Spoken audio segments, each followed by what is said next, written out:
বাংলাদেশ সমবায় একাডেমি কর্তৃক আয়োজিত 5 দিনব্যাপী ব্যবস্থাপনা বিষয়ে প্রশিক্ষণ কর্মশালা সমাপ্ত হয়েছে। এই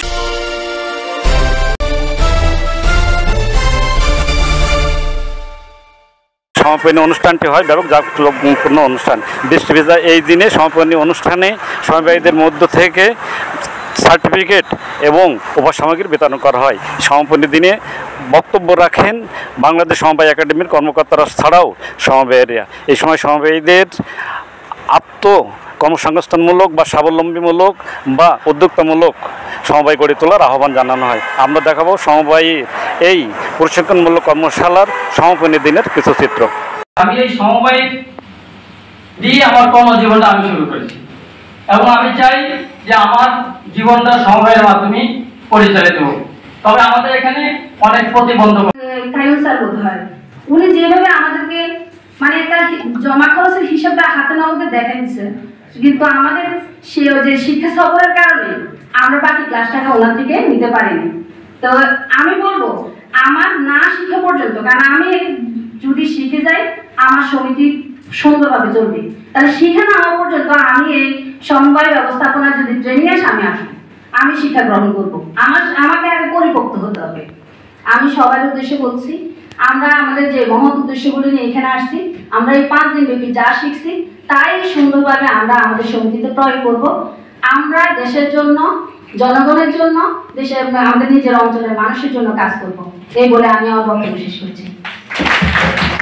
আমরা নিজে শিখি না, এটার উদ্দেশ্য যে আমরা শুধু নিজে শিখবো না, সমবায় অঙ্গনকে যদি আমরা এগিয়ে নিতে যাই, সমবায় সেক্টরকে যদি এগিয়ে নিয়ে যেতে হয়, তাহলে ওই মিজান স্যারের যে কথা বললো যে না আমরা আসলে বিশ্বের ওই সেই মানে কাউকে উন্নতি করতে চাই, তাহলে আমাদের সবাইকে এই বিষয়ে মানে জ্ঞান অর্জন করতে হবে বা এই বিষয়ে সচেতন হতে হবে।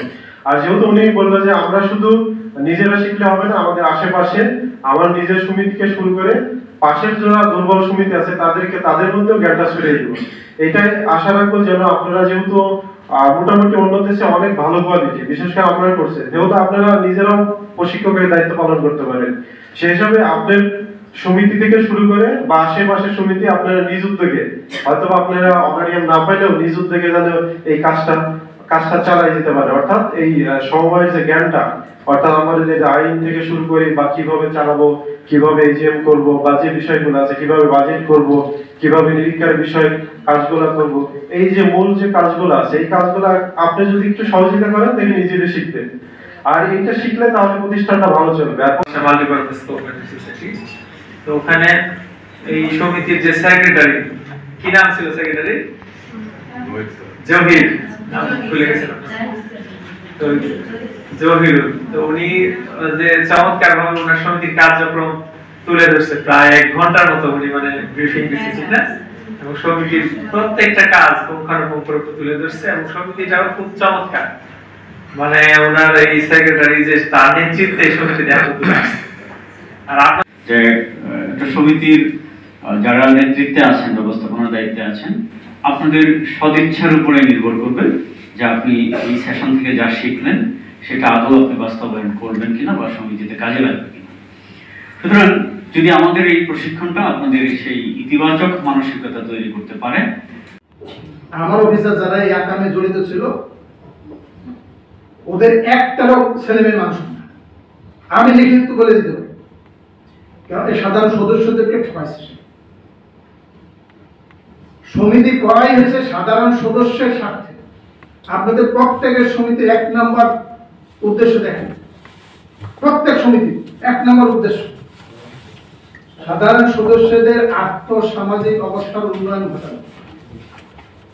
তো আপনি যদি তাকে প্রফিট কমায় দেওয়া, শেয়ার এগেইনস্টে যে লভ্যাংশ দেওয়ার কথা কমাই দেন, সঞ্চয়ের এগেইনস্টে প্রফিট কমাই দেন, 1 নম্বর উদ্দেশ্যের সাথে আপনি বেইমানি করলেন কিনা।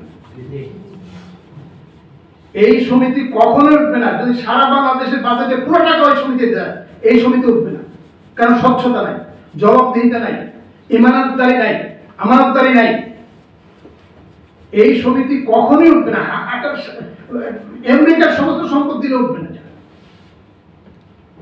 আর যদি সাধারণ সমবায়ীদের মঙ্গল চিন্তা করে সারা বছর ব্যাপী যেই খরচ করা হয়েছে, যে আয় করা হয়েছে যথাযথভাবে রাখে।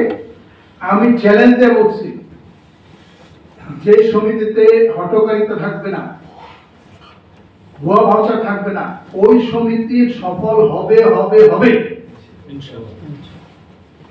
এখানে আল্লাহর একটা রহমত থাকবে। এই যে হুজুরা বলে না, সব নির্ভর করে নিয়তের উপর।